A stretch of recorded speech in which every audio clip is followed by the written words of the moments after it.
রোজা, নামাজ, হজ, জাকাত, কোরবানি,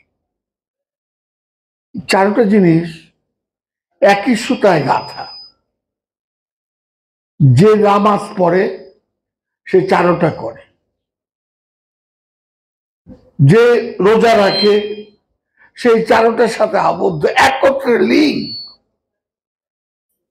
কারণ চারোটাই ত্যাগ, ভোগ নাই। আর এই ত্যাগগুলা আমার খুব কাছের মানুষও দেখতে পাবে না, আমার বগলতলায় বসে বসেও দেখতে পাবে না। কারণ কেন আমি কথাটা বললাম,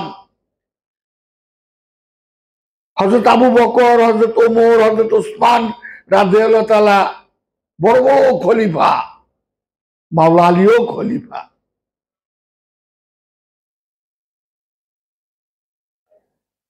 কিন্তু মাওলা আলীর রহস্য কয়জন বুঝছে?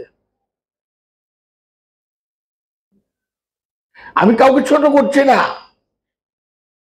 কাউকে ছোট করছি না, আমি রহস্যের কথা বলছি।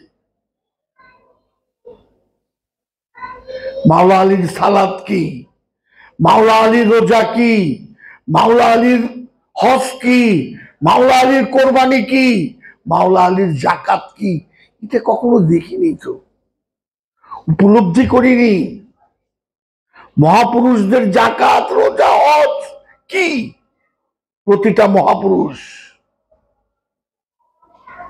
আপনি দেখেন, ইমাম হুসেনের তাবুত আজান, এজিদের তাবুত আজান, দুজনে তো ইবাদত করতেছে, পার্থক্য কই?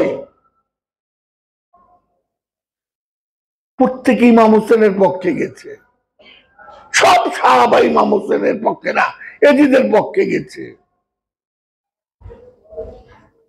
ইমাম হোসেনের পক্ষে তো একজনও যায় নাই। কারণ ওই সালাত, ওই রোজা, জাকাত, কোরবানি সবাই পারে না, আনুষ্ঠানিকতাটাই ভালো লাগে, তাই তো এজিদের পক্ষে গেছে। তা নাহলে তো ইমাম হোসেনের পক্ষেই যাইত।